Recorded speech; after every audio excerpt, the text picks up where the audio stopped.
국가 기술 자격증 준비에 있어서 학원과 교재의 선택 신중하게 선택해야 할까요? 아님 그렇게 중요한 것이 아닐까요? 한 가지 드릴 말씀이 있는데요. 기술계 최고의 자격증인 기술사 시험과 작업형 실기시험이 있는 기능장 시험은 매우 난이도가 높은 시험으로서 학원과 교재의 선택은 그 무엇보다 중요하며, 따라서 지금 말씀드리는 영상과는 전혀 관련이 없음을 미리 알려드립니다.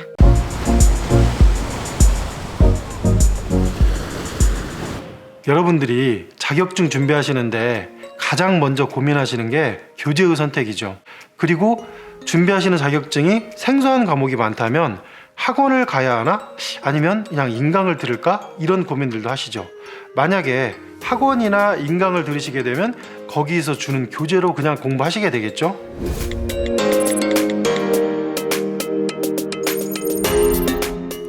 사실 길은 두 가지인데요. 그 중에 첫 번째 길은 여러분들이 준비하시는 자격증과 관련된 인터넷 카페를 찾아보시는 겁니다. 네이버나 다음에서 자격증명을 검색하시고 카페명을 검색해 보시면 쉽게 찾을 수 있겠죠. 그래서 인터넷 카페 글을 검색해 보시면 많은 사람들이 추천하는 학원들이 보일 거고요. 그 학원 중에서 여러분 집과 가장 가까운 학원을 선택하시면 됩니다. 교재는 그 학원에서 주는 교재로 공부하시면 되겠죠. 인터넷 카페에서 학원을 선별하실 때 너무 까다롭거나 힘들게 선별하실 필요가 없습니다.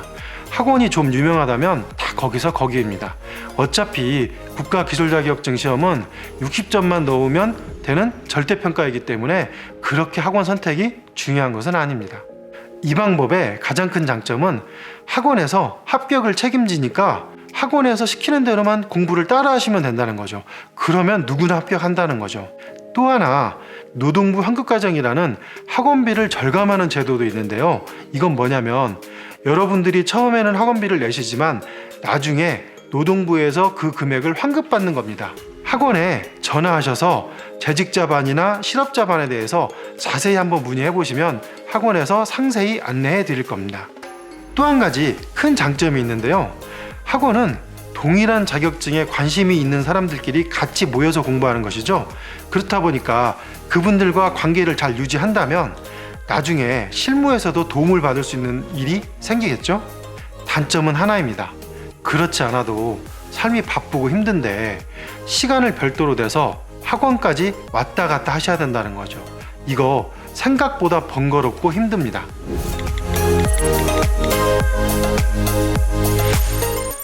제가 첫 번째 길에서 인터넷 카페를 찾아서 학원을 선택하라고 말씀드렸죠. 자, 이제 두 번째 길을 말씀드리겠습니다. 이 두 번째 길은 인터넷 카페를 똑같이 찾으시는데요. 이번에는 교재를 찾으시는 겁니다. 그 인터넷 글을 검색해 보시고 많은 분들이 추천하시는 가장 좋은 교재를 선택하시는 거죠.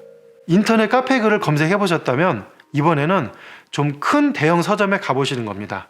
대형 서점에 가셔서 교재를 보시는데 기준점이 뭐냐면요, 해설이 풍부한지를 보는 겁니다. 문제마다 해설이 달려있고 그 해설이 풍부하게 실려 있다면 그 교재는 분명히 좋은 교재입니다. 그런데 이론만 풍부한 교재는 별 의미 없습니다. 자, 이론은 생각보다 찾아보시기 매우 번거롭습니다. 문제를 푸시다가 바로 밑에 해설이 달려있으면 공부하시기가 굉장히 편하고 빠른데, 이론편에 아무리 이론이 많아도 그 해당 이론을 찾아보시는 게 생각보다 번거로운 일이거든요. 시간도 많이 걸리고요. 그리고 여러분들이 가장 많이 고민하시는 게 인강을 수강해야 되나? 하지 말아야 되나? 이거죠.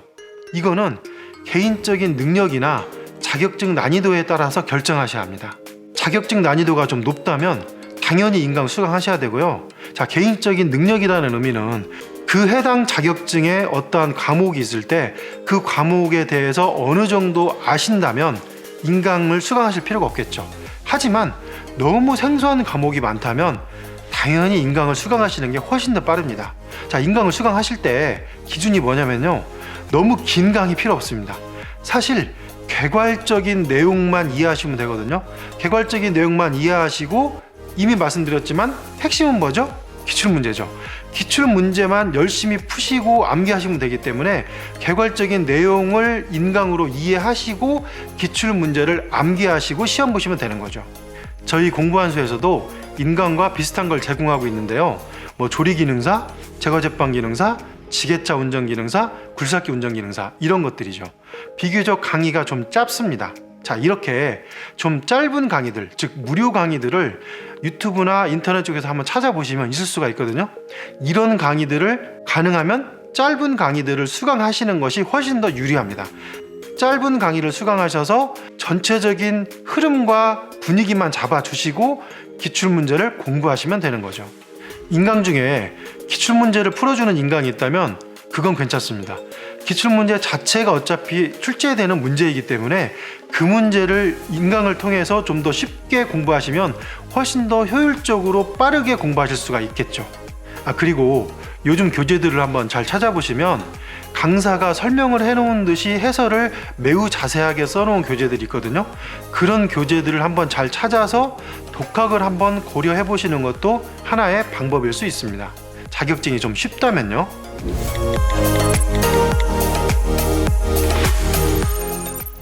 저는 이런 방법을 한번 제안해 드리고 싶은데요. 자격증 시험이 1차 객관식과 2차 주관식으로 나눠져 있죠.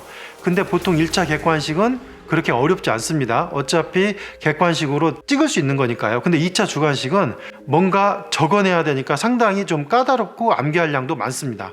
그러다 보니 1차 객관식 때 너무 힘을 쏟으시면 안 되고 2차 주관식을 중심으로 공부하셔야 되는데 1차 주관식 때는 그냥 교재를 사셔서 공부를 하시고 2차 주관식 때 인강을 들어보시는 것도 하나의 방법일 수 있겠죠. 자, 그럴 때 1차 객관식에 있어서 전체 과목이 다 어려운 건 아니거든요. 정말 특정 어려운 과목이 있습니다. 본인에게 어려운 과목 하나만 찾아서 인강을 들으시고 그 다음에 문제를 공부하실 수도 있겠죠. 만약에 그런 과목이 없다면 그냥 전체를 독학으로 책으로만 공부하시는 것도 하나의 방법일 수 있습니다. 그리고 2차 주관식 때 있어서 인강을 신청하셔서 자세하게 좀 더 공부를 하시는 거죠. 여러분, 인강 신청하실 때 주로 어떻게 신청하세요? 인터넷 글이나 카페 글을 찾아보시고 평가가 좋은 글을 찾아서 신청하시겠죠. 하지만 그거보다 더 중요한 거는 샘플 강의입니다. 인강은 샘플 강의를 들어보시고 판단하시는 게 맞습니다. 샘플 강의를 확인하실 때 그 샘플 강의가 너무 짧다거나 아니면 오리엔테이션만 올려놓은 샘플 강의는 전혀 의미가 없습니다. 그런 샘플 강의들로 강사의 실력을 판단할 수가 없기 때문이죠. 강사의 실력을 판단하려면 최소 30분 이상 1시간 정도 한 강의 정도를 풀 강의를 올려놓은 샘플 강의로 강사의 실력을 판단하셔야 됩니다. 그리고 인강을 신청하시는 게 맞습니다. 그 샘플 강의를 들어보시고 그 강사가 마음에 드신다면 그 샘플 강의에 따른 교재로 2차 주관식은 공부하시면 되겠죠. 결론적으로 국가기술자격증 시험에 있어서는 특정 학원, 특정 강사, 특정 교재는 그렇게 중요한 것은 아니죠. 어쨌든 60점만 넣으면 되기 때문이죠. 어떤 학원을, 어떤 강사를, 어떤 교재를 선택해도 60점은 넘을 수 있습니다. 지금 말씀드린 건 국가 전문 자격이나 굉장히 어려운 시험과 비교해서입니다. 그런 어려운 시험들은 굉장히 학원 선택과 강사 선택, 교재 선택에 따라서 수험 기간과 공부하시는 모든 부분들이 완전히 달라집니다. 이거는 정말 매우 신중하게 준비하셔야 됩니다. 하지만 비교적 쉬운 국가 기술 자격증은 학원이나 강사나 교재가 비교적 그렇게 중요하지 않다는 의미입니다. 그보다 더 중요한 것은 직장과 가정 사이에서 바쁜 시간을 쪼개서 공부해야 하는 본인의 노력일 것입니다. 저는 이런 어려운 역경을 이겨내고 공부하시는 모든 분들을 진심으로 존경합니다.